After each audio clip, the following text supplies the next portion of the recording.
His eyes didn't ask. They commanded. One slow glance, then his fingers wrapped around my wrist, warm, firm, silent. Not a single word passed between us, but my breath caught as he pulled me onto the bed. The air was thick with things we hadn't said in weeks, maybe months. Anger, lust, longing, and yet, no apology. Just his body close, the mattress beneath me shifting, and the weight of everything we'd left unspoken pressing in. Disclaimer: this content is intended for mature audiences only. Viewer discretion is advised.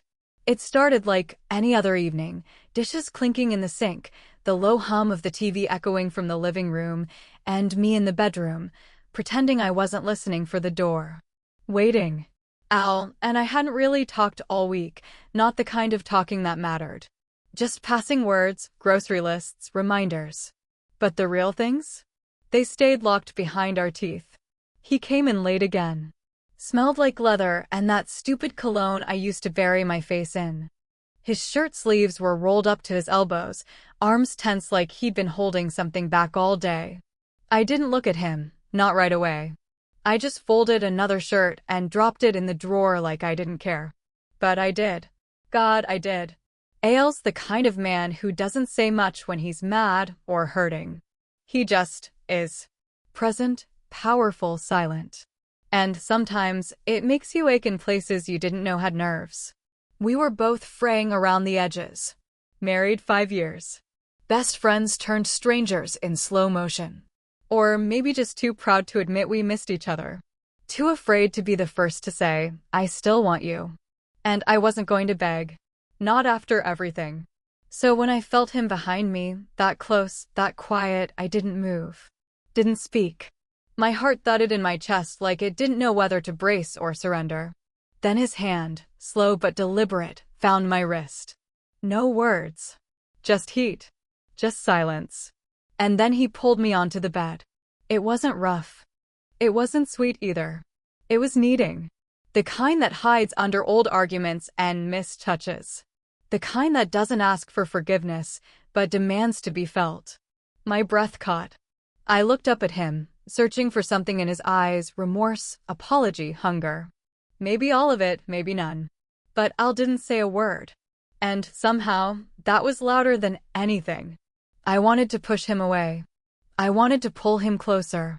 I wanted to scream and melt and fight and cry, but I didn't do any of it. I just let myself fall into the moment, into the weight of what we were, or used to be. The bed creaked as he leaned over me, his shadow casting long over the sheets. My lips parted, words forming and dying in my throat. Still nothing from him. Because sometimes, silence says it all. And just as his fingertips brushed my cheek, my phone buzzed. One name lit up the screen. A name that wasn't his. And I swear, for the first time that night, I saw something flicker in his eyes. I didn't answer the phone. Neither did he. It just buzzed, again and again, lighting up the dim room in short, pulsing flashes. Each time it did, I felt him go a little stiller, like a tension winding tighter in his shoulders. But he didn't look at it. He only looked at me. Like he was trying to read something in my face, something I hadn't said out loud. Or maybe something I didn't even want to admit to myself. Al hadn't touched me like this in weeks. Maybe longer. Not like this, like the world outside the bed didn't matter. Like I was still his. But that phone, it said otherwise. It said time had passed. That silence could mean distance, too. I turned my head, avoiding his eyes, but I still felt them on me. His hand hovered at my jaw, then dropped. He sat back, silent again. Always silent. I hated that about him. And I loved it. It made everything feel heavier, more real. Like if he finally said something, it would matter. The room smelled like him, cedar, worn cotton, something warm I'd never been able to name, but always missed when he was gone. The curtains were half drawn. Outside, the streetlight flickered through the branches, casting broken shadows across the floor. It felt like the kind of night where old memories crawl out from the corners, breathing down your neck. Al used to laugh, once. He used to talk.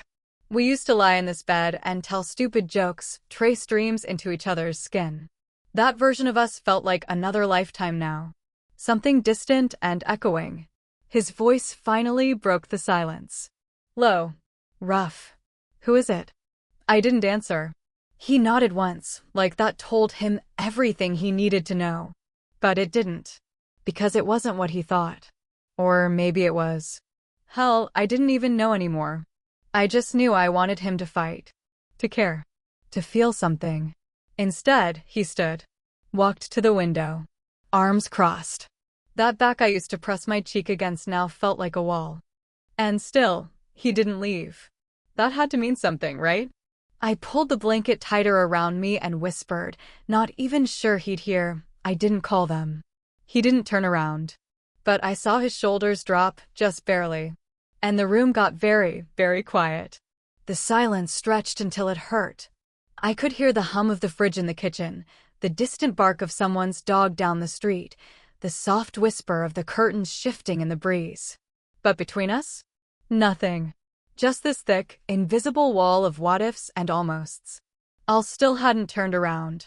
I watched the tension in his shoulders, the way his fingers flexed like he wanted to grab something, but didn't know what. I hated the space between us. I hated how familiar it felt now.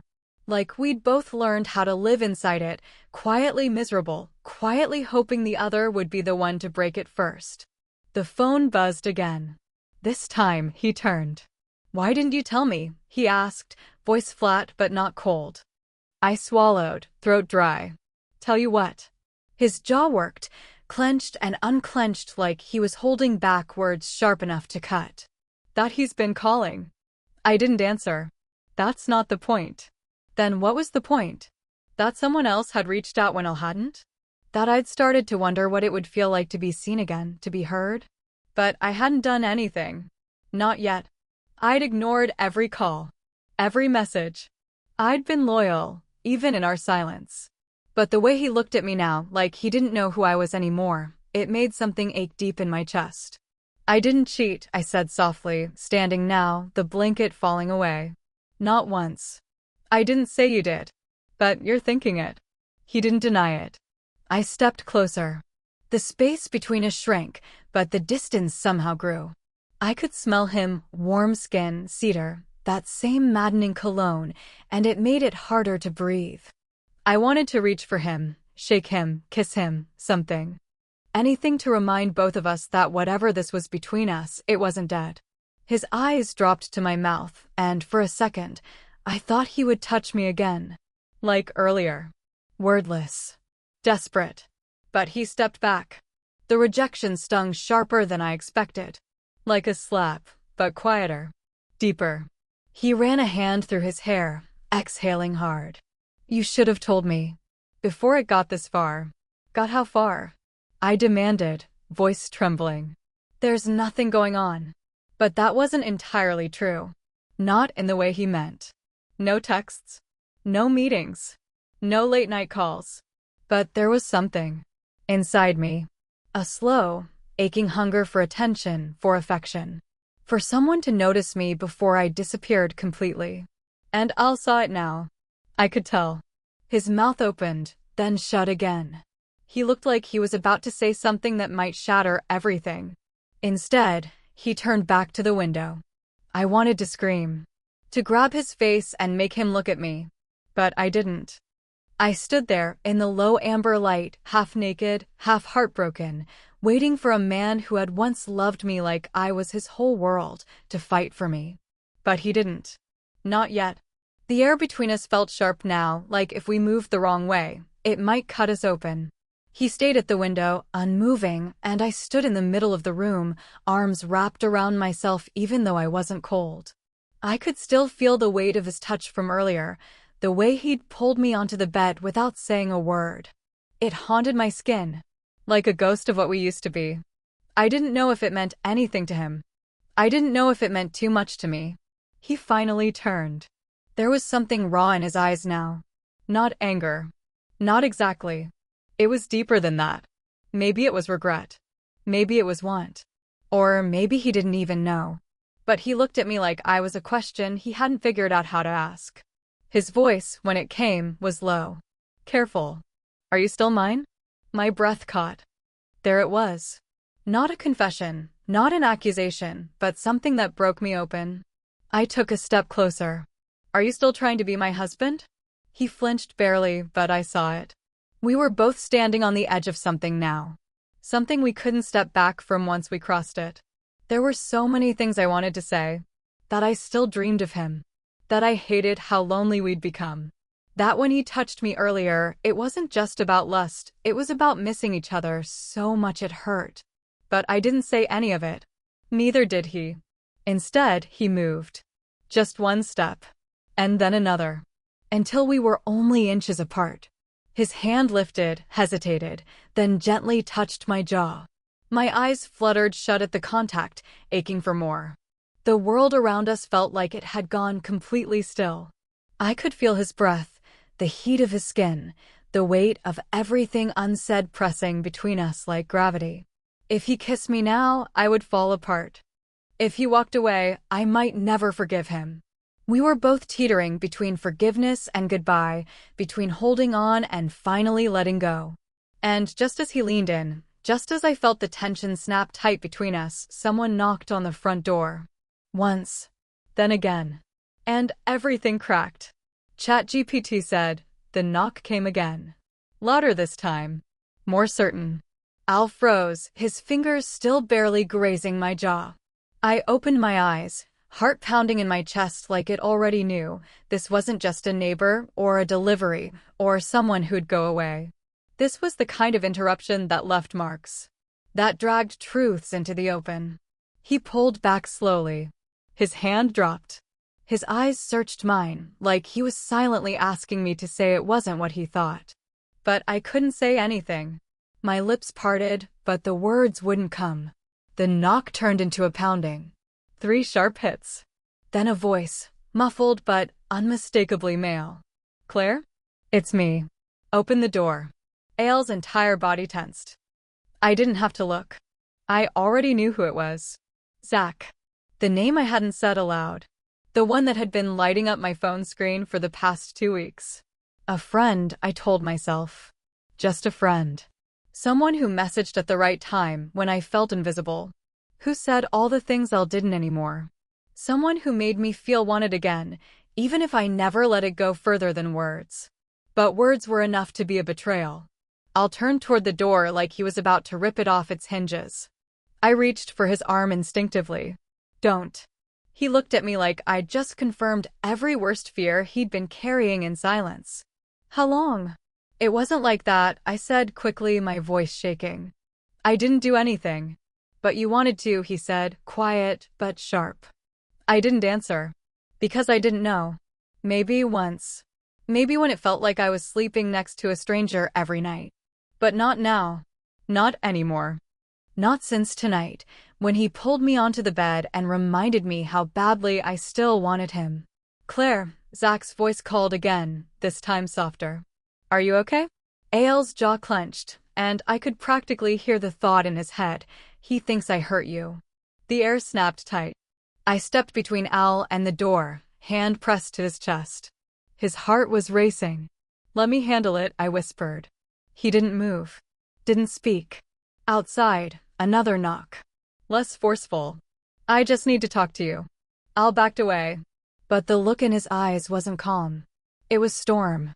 I walked to the front door slowly, pulse in my throat, every step feeling like it was going to split the night in two. My hand wrapped around the knob. I paused, just long enough to whisper one word. Please, don't listen. I opened it. And on the porch, Zach stood, hands in his pockets, eyes searching mine. Behind me, I could feel Al watching. The weight of that earlier moment, the wrist grab, the bed, the silence, it hung in the air like smoke. And now everything was on fire. Zach stepped forward, but I held my ground in the doorway, heart pounding against my ribs. Claire, he said, voice low, I just needed to see if you were okay. You haven't answered me in days. His eyes flicked past me, just briefly, but long enough to see Al standing inside. The look on his face shifted. Worry turned into realization. Then, something colder. Maybe disappointment. I didn't say anything. I couldn't. My throat felt like it had closed. My body was still humming from everything that had happened with Al, not just the touch, but the silence that had meant more than words. The way he looked at me when he pulled me onto the bed, like he still wanted me. And maybe more importantly, like he remembered who I was. Zach took a step back, reading my silence like a final page in a book. So, he knows. I nodded, barely. Zach gave a tight, sad smile. I figured. I guess I was just hoping it would turn out different. Behind me, I heard Al shift. The floor creaked softly. I didn't turn around. I never crossed the line, I said, finally. Zach looked at me for a long second. I know. But I also know how lonely someone has to be to get this close. That hit harder than I expected. He backed away, nodding like he was trying to convince himself this was the ending he expected. Goodbye, Claire. Then he was gone. I shut the door with a soft click, resting my hand on the wood for a second longer than I needed to. I turned around slowly, expecting anger, resentment. But Al didn't look angry. He looked wrecked. He stared at me like he was seeing me for the first time in months. And then, finally, he broke the silence. I should have said something, he whispered. All this time, I thought pulling you close would be enough. But I forgot how much you needed to hear it too. I stepped toward him. He met me halfway. No heat. No tension. Just arms around each other like we were drowning and finally found the shore. He held me like he was afraid I'd vanish. I held him like I already had.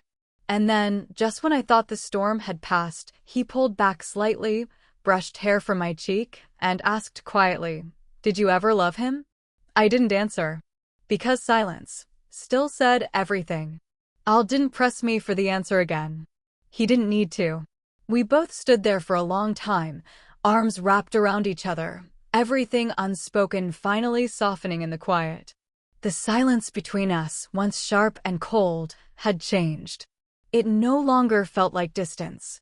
It felt like understanding. Later, we sat on the edge of the bed. The same bed where everything had cracked open. Where he had pulled me without a word, like instinct, like desperation. I traced the creases in his palm, and he let me. It felt fragile, but not broken. We talked that night, not about Zach, not even about the phone calls, but about us. The version of us that had slowly unraveled under the weight of routines, long hours, and swallowed words. The kind of neglect that doesn't scream, but settles in like fog. Al admitted what I hadn't expected to hear. I thought I was doing enough, he said. Providing, staying faithful, being here. I thought that was what love looked like. It is, I replied, but it's not all of it. He nodded, his thumb brushing against mine. I forgot how to show up for you. And I admitted something too. I let someone else make me feel seen because I missed you. And I hated how easy it felt. That confession sat heavy between us. But he didn't pull away. He didn't punish me. He simply leaned in and rested his forehead against mine. I see you now, he whispered. We started over that night. No grand promises. No dramatic vows. Just quiet closeness and a shared understanding that something had been lost and found again. Not because it magically healed, but because we chose to stay. In the weeks after, we talked more. Touched more. Not just out of habit, but out of want. We remembered how to laugh. How to argue honestly. How to pull each other close when words failed. And sometimes, when I'd pass him in the hallway or catch him watching me with that same, unreadable look from that night, he'd reach for me. No words. Just his hand, warm and firm, curling around my wrist. And he'd pull me toward him, the way he did the night it all changed. Full circle. Not with anger. Not with silence. But with everything he didn't say, and everything I finally heard.